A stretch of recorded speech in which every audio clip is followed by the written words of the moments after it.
सरस्वती ज्ञान कोश में आप सबका हार्दिक स्वागत है।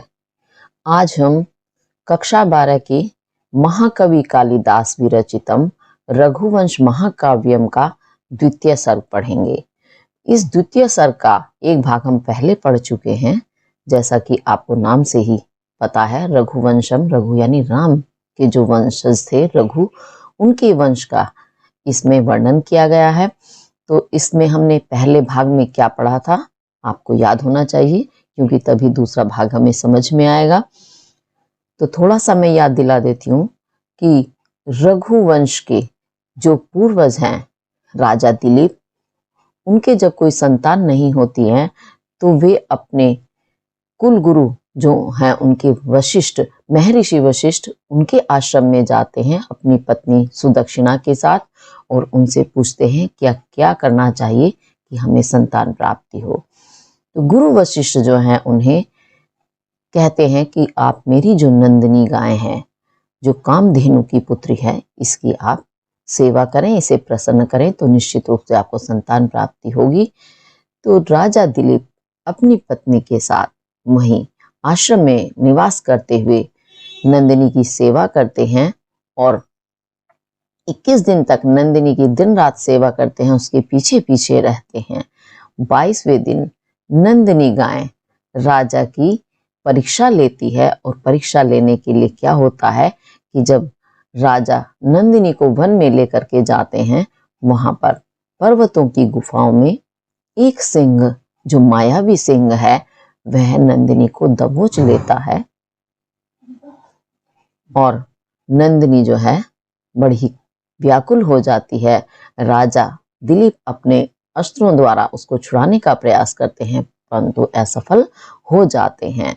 तब वो सिंह जो है, उन्हें पता चलता है कि यह भगवान शिव का सेवक है और वह अपनी भूख मिटाने के लिए उसने नंदिनी को दबोच लिया है, पकड़ लिया है। इस कारण उस गाय को बचाने के लिए उसको अधीर देख करके राजा दिलीप स्वयं को समर्पित कर देते हैं सिंह के सामने कि तुम मुझे खाकर अपनी भूख शांत करो और इस नंदिनी को छोड़ दो।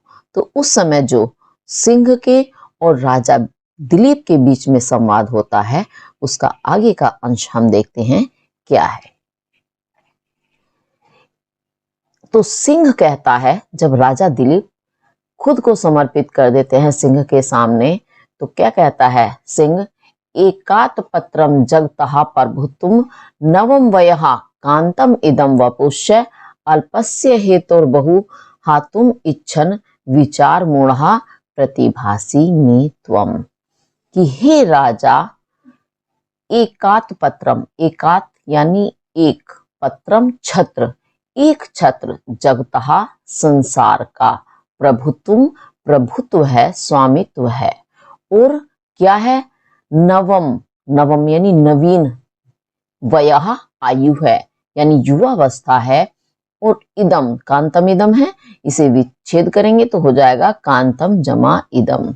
ऐसे ही वपुश्च का करेंगे तो वपुः जमा चा, चा और इदम, यह है कांतम, कांति युक्त, सुंदर। वपुः शरीर है। अल्पस्य हेतुः, अल्पस्य, अल्प कहते हैं थोड़ा, तो थोड़े के हेतु लिए, बहु बहुत अधिक, हातुम, हातुम यानी समर्पित या नष्ट करना, इच्छन चाहते हुए, त्वम तुम में मुझे, विचार मूढ़ा विचारों से, विचार से, मूढ़ा मूर्ख, प्रतिभासी प्रतीत हो रहे हो। अब ये इसका शाब्दिक अर्थ है। एक बार इसको मैं अपने शब्दों में बता देती हूँ कि क्या कहता है सिंह राजा दिलीप से कि तुम जो राजा हो, और राजा भी कैसे हो? पूरे संसार पर एक छत्र राज्य है। एक छत्र यानी आपके अलावा और दूसरा इस देश में कोई राजा नहीं है।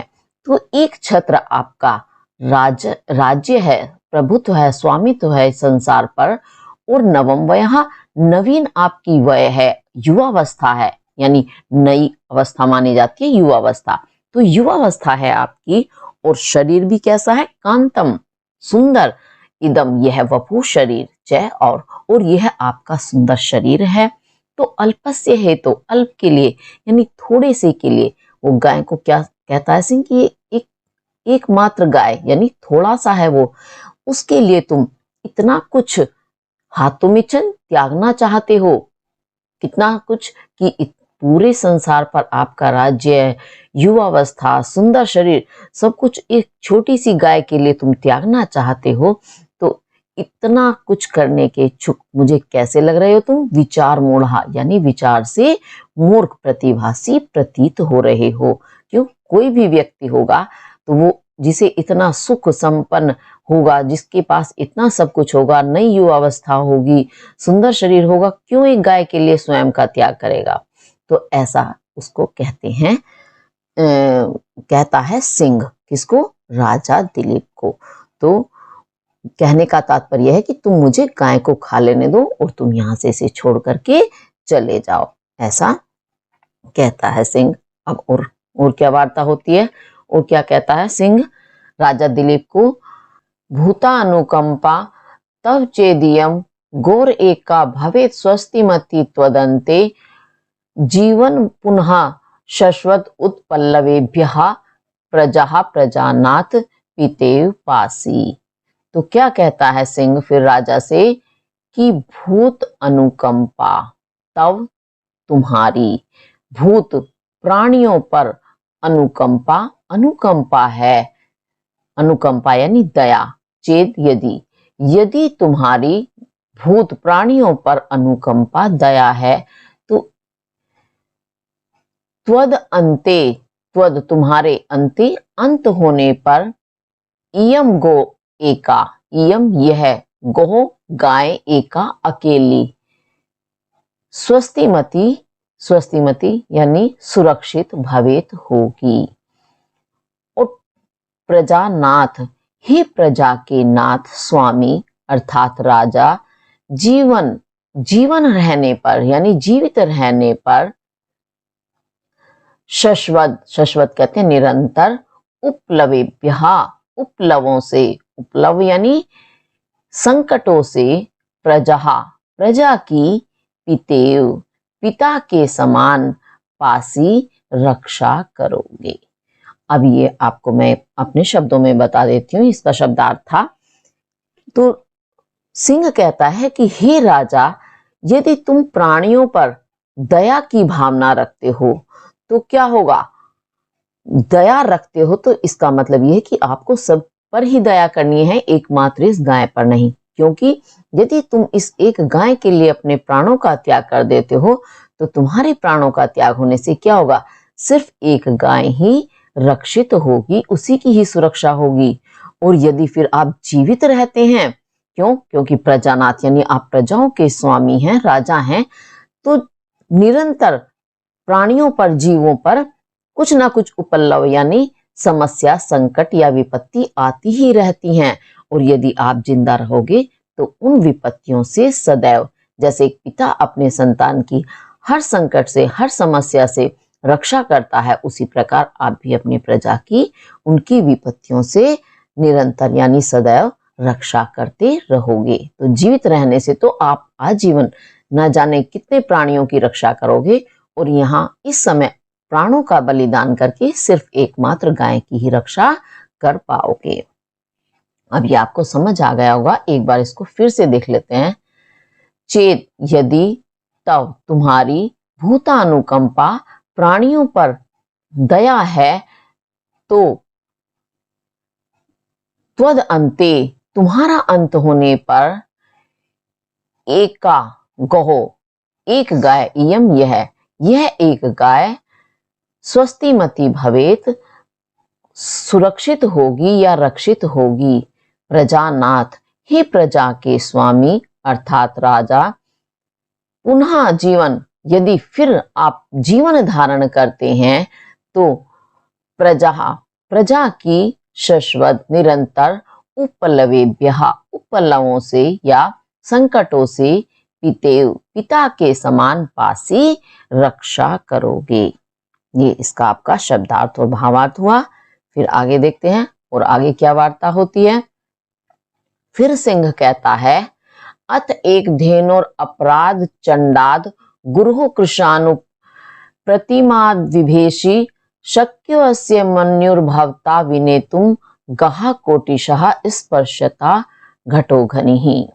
अथ उसके पश्चात यानी यदि आप गाय का त्याग कर देते हैं और अपने प्राणों की रक्षा करते हैं तो एक धेनो, अथ एक धेनो है, इसे विच्छेद करेंगे तो अथ तो एक यानी अकेली, धेनो गाय के अपराध के कारण गुरु के कृशानु कृशानु कहते हैं अग्नि को, प्रतिमा के समान यानी अग्नि के समान, चंडाद यानी बहुत प्रचंड, मन्युहु क्रोध से, विभेषी डरते हो या डर रहे हो, तो अस्य उसके लिए यानी अपने गुरु के लिए, घटोघनि, घट कहते हैं घड़ा, घोनी घड़े के समान जिसके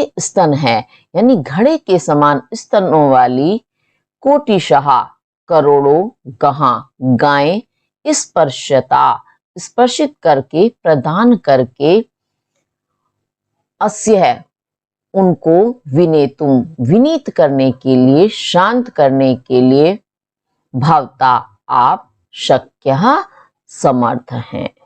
तो इसमें कहने का तात्पर्य क्या है? क्या कहते हैं राजा से सिंह कहता है कि यदि आपने अपने प्राणों की रक्षा की तो क्या होगा, क्योंकि अपने प्राणों की रक्षा करेंगे तो निश्चित है गाय का मैं आहार अपना बना लूंगा, तो होगा क्या, जो गुरु हैं जिनकी ये गाय हैं उनका क्रोध, क्योंकि आपने गाय के प्रति अपराध किया है तो गुरु का क्रोध कैसा प्रचंड होगा, किसकी भांति, अग्नि की समान। तो यदि गुरु के अग्नि के समान प्रचंड क्रोध से आप डर रहे हैं तो उसका वो इलाज बताते हैं, रास्ता बताता है सिंह कि आप घड़े के समान स्तनों वाली यानी बहुत दूध देने वाली गाय, कहने का तात्पर्य यह है घटोघनी का मतलब, तो उन्हें करोड़ों दूध देने वाली गाय देकर के आप उनके क्रोध को शांत कर सकते हैं। ये इसके कहने का तात्पर्य है, क्योंकि वहां तो एक ही गाय नष्ट होगी, बदले में उन्हें करोड़ों गाय मिलेंगी तो उनका क्रोध शांत हो जाएगा। तो उसके बाद और क्या वार्ता होती है, सिंह और राजा को बताता है, तद रक्ष कल्याण परंपराणाम भोक्तारम ऊर्जस्वलम आत्मदेहम महितल स्पर्शन मात्र भिन्नम रिद्धम ही राज्यम पद्मेन्द्रम आहु। तद तो इस प्रकार कल्याण परंपराणाम कल्याण की परंपराओं के भोक्तारम भोग करने वाले ऊर्जस्वी यानी शक्तिशाली आत्मदेहम आत्म अपने देहम शरीर की रक्षा करो। ये तद रक्षम है तो हो जाएगा, जब विच्छेद करेंगे तद जमा रक्ष, तो रक्षा करो।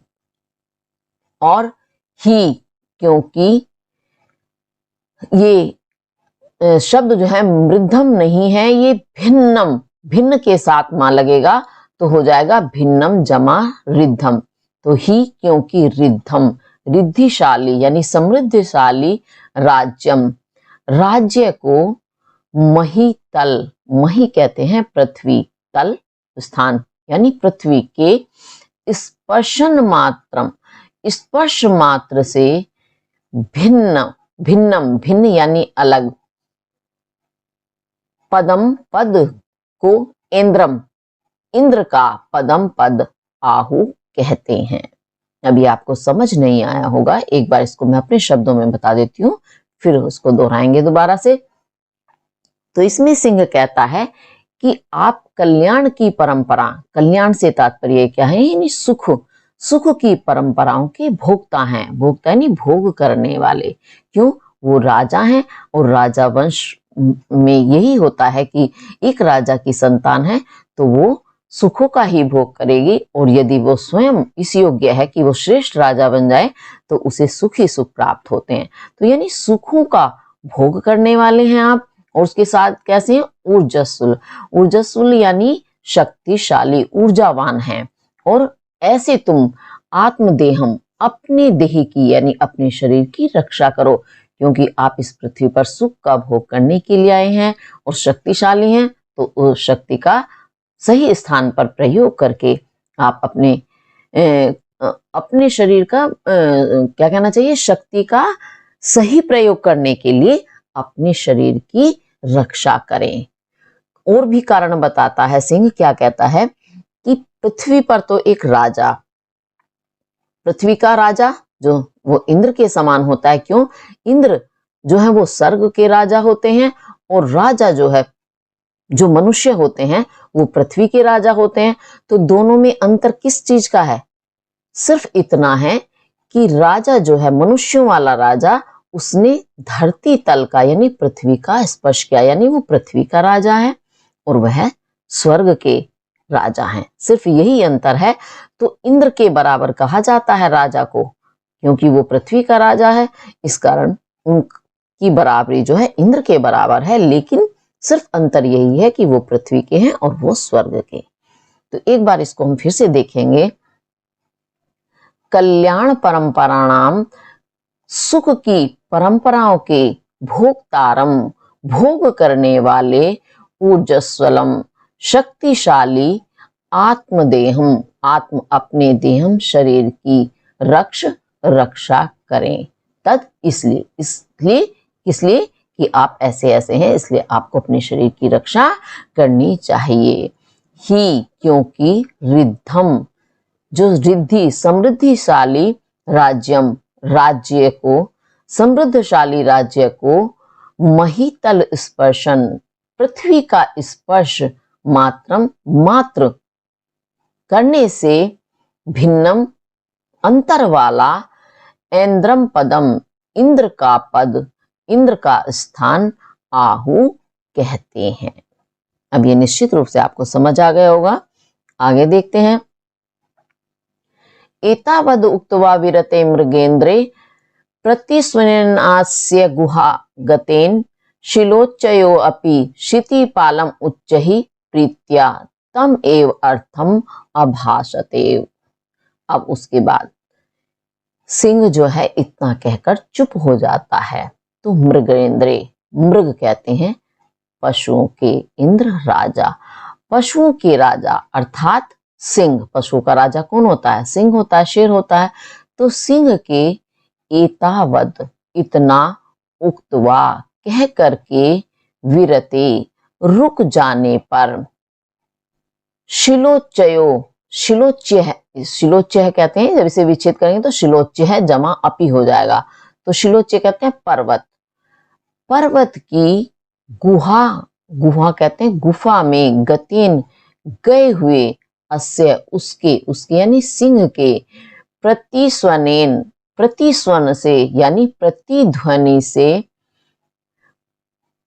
उच्च ही, बहुत ऊंची आवाज में या तेज आवाज में, क्षिति पालम, क्षिति पृथ्वी के, पालम पालन करने वाले, पृथ्वी का पालन करने वाले कौन होते हैं? राजा, यानी राजा दिलीप को प्रीत्या, प्रीति पूर्वक, प्रेम पूर्वक, तम एव, वही, अर्थम, अर्थ यानी वही बात, एव मानो, अभाषत, कही। किसने कही? शिलोच्य ने यानी पर्वत ने भी। अब इसको एक बार मेरे शब्दों में समझेंगे। तो जब सिंह ने जो बात कही थी, सिंह के चुप हो जाने पर, पर्वत की गुफा के अंदर की ये घटना है। तो पर्वत की गुफा में सिंह की वह सारी आवाज कैसे हो गई? प्रतिध्वनि के रूप में प्रकट हो गई। यानी प्रतिध्वनि जो सिंह ने कहा, जो कोई खाली स्थान आप कभी देखेंगे प्रतिध्वनि कैसे होती है कि आप किसी खाली कमरे में हैं, बड़ा सा कमरा है, आप वहां बोलते हैं, तो आप देखेंगे कि आपकी आवाज आपकी चुप हो जाने पर, यानी उसी समय, वैसे बहुत लंबा समय नहीं, लेकिन आपकी चुप होते ही वही ध्वनि, आपकी जो ध्वनि है प्रतिध्वनि यानी उसी का ही रूप बन करके वापस आपको सुनाई देती है, जैसे कहते हैं ना आवाज गूंज रही है। तो उसी प्रकार जब सिंह अपनी बात कहकर चुप हो गया तो उसकी वह आवाज कहाँ गई? गुफा में पहुंच गई, सारी गुफा में फैल गई। फिर प्रतिध्वनि के रूप में उसकी वह आवाज जो ऐसा लग रहा था मानो शिलोच्य यानी पर्वत भी राजा से प्रेम पूर्वक ऊंची आवाज में वही बात कह रहा है। कौन सी बात? जो बात सिंह ने राजा से कही थी। क्या कही थी? कि गाय को छोड़ दो और तुम अपने शरीर की रक्षा करो। तो अब एक बार इसको फिर से देखते हैं। मृगेंद्र के सिंह के एतावत इतना उक्तवा कहकर विरते रुक जाने पर अस्य है उसकी यानी सिंह की गुहा गतेन गुफा में गतेन गई हुई प्रतिस्वनेन प्रतिध्वनि के द्वारा शिलोच्यहा पर्वत ने भी क्षितिपाल को राजा को उच्चही ऊंची आवाज में प्रीतिपूर्वक प्रेम पूर्वक तमेव वही क्या? जो सिंह ने कही थी वही अर्थम अर्थ या बात इव मानो अभाषत कही या दोहराई। ये इसका पूरा अर्थ हुआ। अभी आपको समझ आ गया होगा। आगे देखते हैं। निशम्य देवा अनुचरस्य वाचम मनुष्य देवहा पुनरप्युवाच धेन्वा तद अध्यासित कातर अक्षयः निरीक्ष्यमाणः सुतराम दयालुः। उसके बाद देवा अनुचरस्य देव कौन? भगवान शिव के लिए यहाँ देव शब्द आया है। तो शिव के अनुचरस्य, अनुचर कहते हैं सेवक, भगवान शिव के सेवक अर्थात सिंह की वाचम वाणी को निशम्य सुनकर सुतराम बहुत अधिक दयालु, जो दयालु हैं दया से पूर्ण हैं, ऐसे मनुष्य देवहा मनुष्यों के जो देव हैं अर्थात राजा दिलीप ने तद उसके द्वारा यानी सिंह के द्वारा अध्यासित आक्रमण करने के कारण यानी उस सिंह के आक्रमण से कातर हुई व्याकुल ही अक्षयहा आंखों वाली धेनु को गाय को निरीक्ष्यमाणः निरीक्षित करते हुए यानी निरंतर देखते हुए पुनः फिर से वाच कहा। अभी आपको समझ आ गया होगा, बड़ा सीधा सा है। एक बार मैं अपने शब्दों में बता देती हूँ कि देव भगवान शिव का जो अनुचर अर्थात सेवक कौन? सिंह जो है, उसकी उस वाणी को यानी उस बात को सुनकर राजा, कौन से राजा? जो बहुत ही अधिक दयालु हैं, वह राजा मनुष्यों के देव ने जो सिंह के आक्रमण से कैसी हो गई थी? कातर, व्याकुल हो गई थी, कातर अक्षया दृष्टि वाली हो गई थी, ऐसी गाय को निरंतर देखते हुए निरीक्षमाणः यानी देखते हुए लगातार पुनः फिर से भी वाच कहा यानी दोबारा से सिंह को उन्होंने प्रत्युत्तर दिया उसकी बात का। अब ये प्रत्युत्तर क्या दिया वह हम देखेंगे अगली वीडियो में, क्योंकि इससे आपका बहुत ज्यादा हो जाएगा, फिर आपको समझने में दिक्कत होगी। इसलिए अभी जो हमने श्लोक पढ़े हैं इन्हें ध्यान से आप पढ़ें और समझें, क्योंकि इनसे संबंधित प्रश्नोत्तर भी आते हैं, वो आपको करने होते हैं और संस्कृत में भी इनका पूछा जाता है अर्थ, तो आप इनको अच्छे से समझें। क्योंकि जब एक बार हम किसी चीज को अच्छे से समझ लेते हैं तो उससे संबंधित किसी भी तरह का प्रश्न हमसे पूछा जा सकता है और तो हम उसका उत्तर आसानी से दे सकते हैं। इसलिए आप इसको अच्छे से करें और समझें। अगर कोई भी चीज आपको समझ नहीं आती है तो आप कमेंट करके पूछ सकते हैं। इसी के साथ धन्यवाद।